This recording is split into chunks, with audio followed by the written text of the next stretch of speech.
Hi, it's Phil here from Spokes Education. If you've been following along with our videos, then you would have seen hopefully that we did a short kind of section around building a team. We're now going to move into something new and we're going to look at planning and finances. And this video, we're going to start by looking at why and you should do a business plan and what that entails.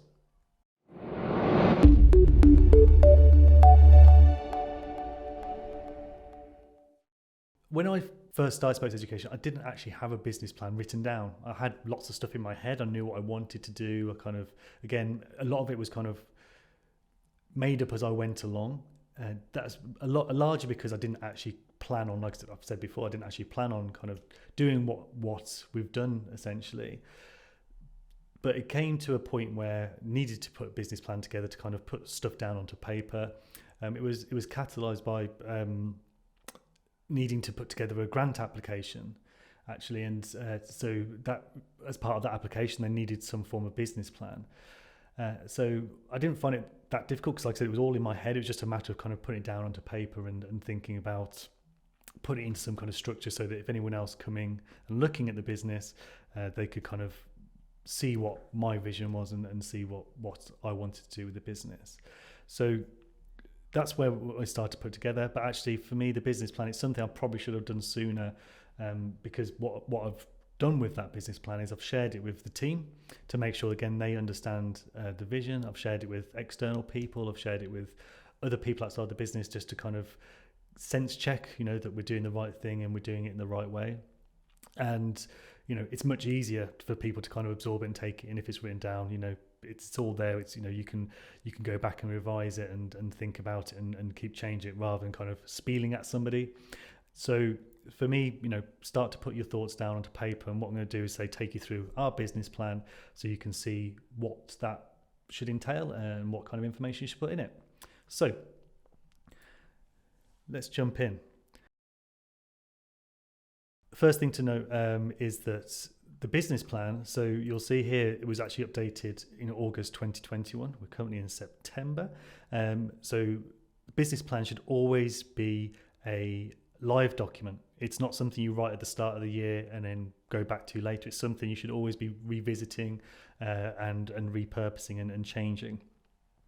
So the business plan, again, I tried to write it as if I was kind of selling the business to somebody else or trying to explain to somebody else about the company. So to start off with a simple overview, and it was the executive summary. And the executive summary basically just says a little bit about the company, what we do, how we do it, and as well as our history here. So we've got a little bit of our history about where we came from. So in October 2018, it was just me, and then we've kind of got a bit of history about what we've done over the last 2 years. This was until the end of our last financial year, which is November 2021, I should say. So that's my bad. And no, that's right, 2020, isn't it? Sorry, no, I'm right. And we've got some information about what we've done. And then we've got some information about what we're looking to do as well. And then we've just got, for information for anyone looking at this, the purpose of the business plan, we've dated the years. So we've got year one as this year, which ends, say, November 2021. This is this year. And then we've got the following years, which end in subsequent 2022, 2023. So we've got a little bit more history about the company. And again, that just gives people a nice background as to what's happened previously into where we've come from, how we've got to where we've got to. And importantly for me, it's got about the company ethos as well and our vision. So we're looking at what is it about us, who are we? So again, someone coming in from, whether you're looking to get investment, whether you're looking to get a grant, or whether you're looking to share this with your team, you can, get that really important bits over, and the ethos is a big one for me, to sort of explain who you are and what you're trying to do. We've also then got vision, so we've broken the vision down into the 3 different years. I won't go into all this. You can pause it and have a look at the different bullets if you like. So we've got all the different visions, and then what I'll be doing over time is padding this out, amending it, changing it, adapting it. Like I said, I've already done that multiple times already. But as we get to close to year 3, then again, I no doubt that this is going to change.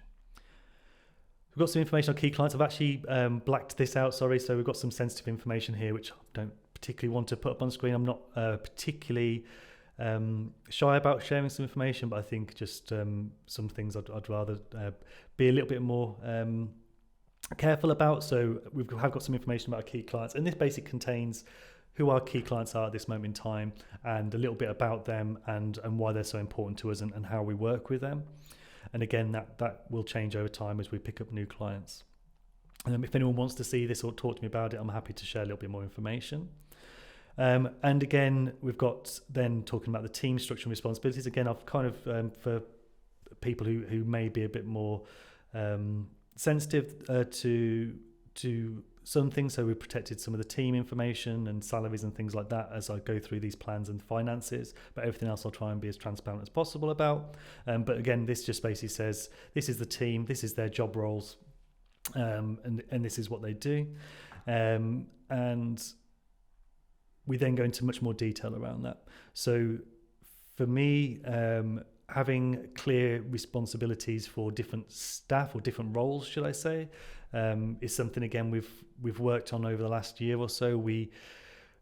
Previously we were a lot more flexible and people were kind of doing a bit of everything, but as we've kind of gone and developed and built a bigger team, I talked about this in some of the previous videos, we've actually issued people in much more set responsibilities. What it means then is people have a much clearer idea about what their role is, and it also gives them a clearer development path as well. Rather than kind of becoming generalists, they can have the opportunity to become specialists. If people want to be a generalist, there is that route as well, but it just creates a lot more clarity for people and understanding where it is. So we've got responsibilities around project work, and then that's also responsibilities around non-project work. So what I mean by that is anything to do with the business. It'll be typically to do with any kind of business, not necessarily specific to digital or online learning. And they're kind of administrative jobs basically that don't necessarily yield any money, but need to be done as part of our day-to-day business.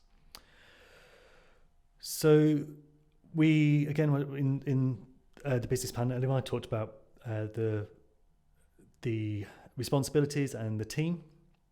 And we've got one thing we did as part of the plan for this year was to have a proposed new structure and look at the different team members we've got and how they fit in and look for any gaps. So you can see here we've got the white roles which are currently taken, so they're the roles that are currently being filled at the moment, and we've got the yellow line is a retainer based, so we treat him as a full-time employee, but he's on retainer at the moment. And we've also got the pinkish lines, and they are the ones which are currently vacant at the moment. And again, we've changed this quite a few times, and we'll continue to change it. We've got priorities around what roles we want to take on next to fill those gaps. And again, I talked about that previously in the building a team videos. But again, I think it's important to kind of start thinking about that structure, even if you're at an early stage.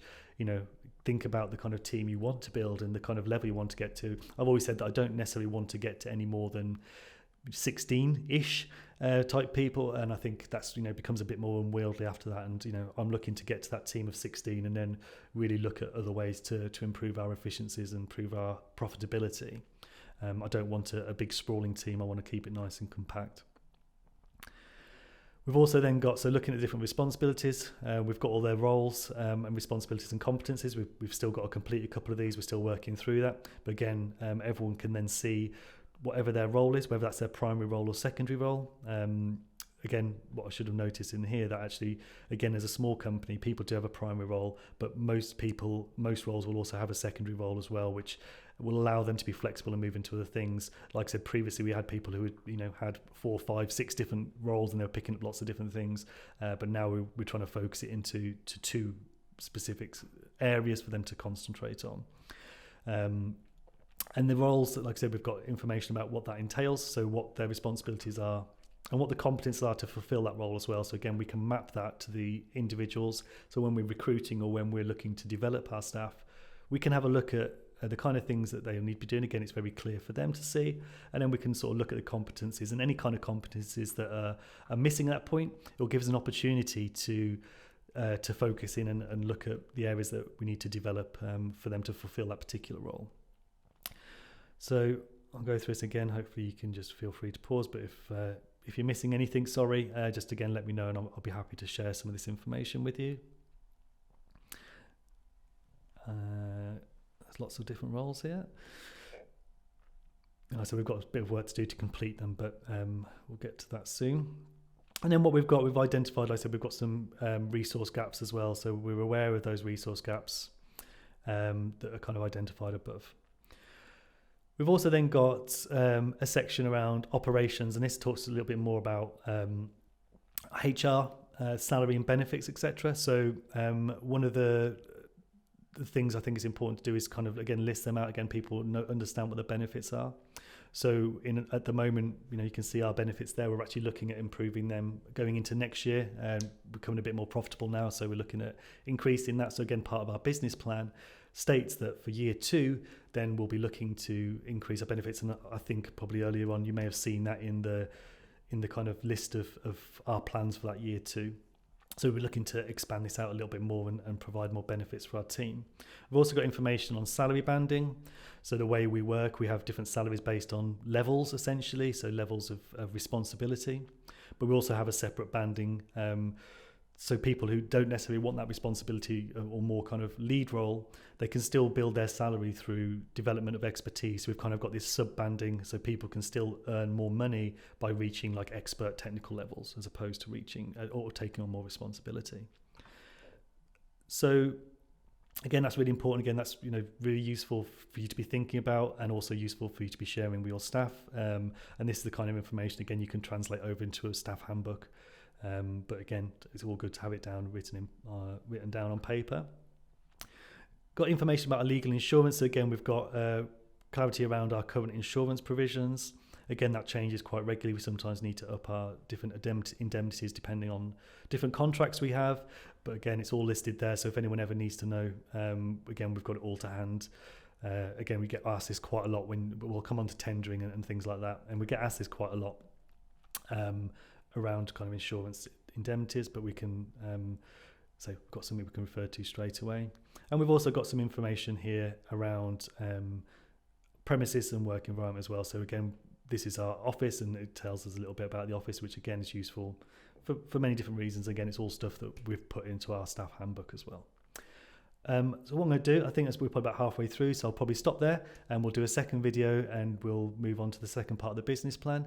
But for now, thank you very much for listening, and we'll speak to you next time.